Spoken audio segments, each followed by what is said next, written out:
CM Manohar Lal को भी 10 साल हो गए सर, उनके सानिध्य में किस तरीके की सरकार चल रही है, क्या कुछ कहना चाहिए? देखिए, हरियाणा प्रदेश का गठन 56-57 साल पहले हुआ था। उससे पहले हरियाणा की कोई पहचान, हरियाणा का जो आज क्षेत्र है और इसमें बसने वाले जो लोग हैं, इनकी कोई पहचान नहीं थी। सब कुछ पंजाब में ही सीमित था, पंजाब तक।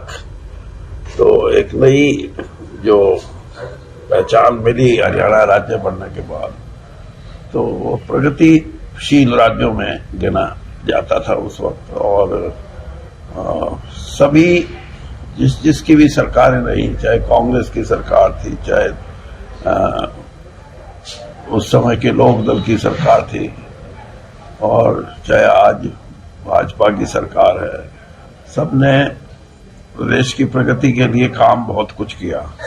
और ये भी सही बात है कि आज हम देश के जो विकसित राज्य हैं उनमें हमारी गिनती होती है, और उसमें योगदान काफी हद तक नई जो ये सरकार है इसका भी रहा। इसने कई नई चीजें हरियाणा के अंदर जो शुरू की हैं, उसमें सबसे बड़ा प्रयोग या इस्तेमाल में कहूँ वो आईटी का है, इंफॉर्मेशन टेक्नोलॉजी का।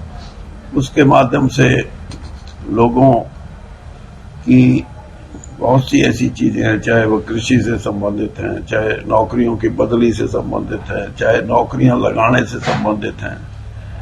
इनमें जो इंफॉर्मेशन टेक्नोलॉजी की शुरुआत हुई है, वो एक नए अध्याय के रूप में है, लेकिन क्योंकि शुरुआती दौर है तो उसका जो इस्तेमाल करने वाले हैं उनको तकलीफ भी है। और मैं हमेशा ये बात कहता रहता हूं कि ये जो शुरुआत है, इसको शुरुआती जो परेशानी लोगों को हो रही है उसके लिए कुछ रिलैक्सेशन रखी जाए। जैसे किसी ने कोई फॉर्म भरा, अब वो सिलेक्ट भी हो गया, बाद में पता लगा कि जो फॉर्म में कोई ऐसी गलती, कोई ऐसा टिक मार्क हो गया जो उस कैटेगरी में वो फॉल नहीं करता, तो उसका नुकसान तो उस बच्चे को हो गया ना, जो सिलेक्शन के बाद इस चीज पे बाहर निकलना पड़ा उसको।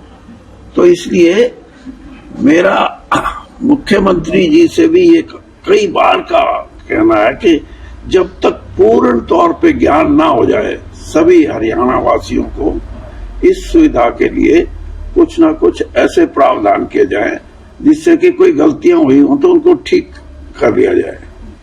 सर, भाजपा का इतिहास रहा है सर, वो निरंतर अभी 3-4 स्टेटों में उन्होंने सीएम कैंडिडेट नहीं उतारे, तो क्या हरियाणा में भी सीएम कैंडिडेट चेंज कर सकती है क्या कुछ? देखिए भाई, अब ये तो अलग बात है कि भाजपा का अपना एक कार्यशैली है कि वो कितने दिन कितने चीफ मिनिस्टर रखेगी, कितने साल रखेगी।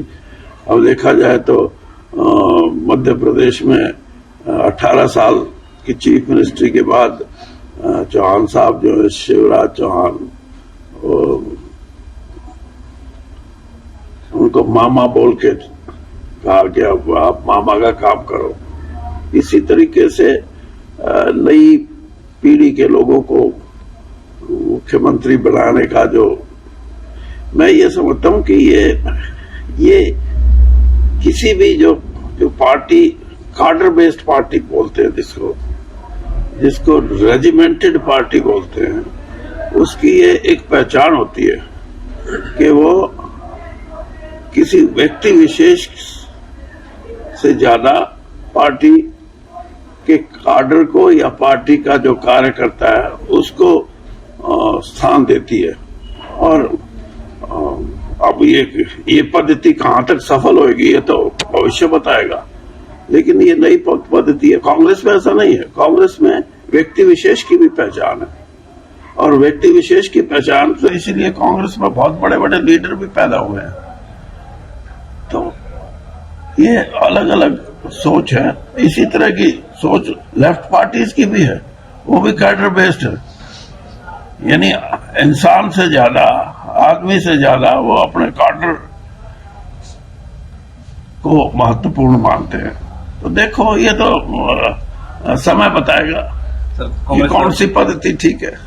कांग्रेस द्वारा जन संदेश यात्रा कांग्रेस द्वारा जन संदेश यात्रा निकाली जा रही है सर हाँ। प्रदेश में। हाँ। तो वो कह रहे हैं कि इस बार बदलाव होगा, क्या लग रहा है सर कुछ? देखिए अब अगर वो ये कहें कि बदलाव नहीं होगा तो उनको कोई वोट ही नहीं दे। ये तो सब कहेंगे कि बदलाव होगा। आप पार्टी भी यही कह रही है कि बदलाव होगा, कांग्रेस भी कह रही है, और भी कोई पार्टी मैदान में उतरेगी वो भी कहेगी। और भारतीय जनता पार्टी ये कहेगी कि तीसरी बार आएंगे हम, वो ये थोड़ा कहेगी कि हम तो बस 2 बार आगे बहुत है। तो ये अपना अपना तरीका है अपनी पार्टी को लोगों के सामने एक मजबूत अल्टरनेटिव के तौर पे प्रस्तुत करने का।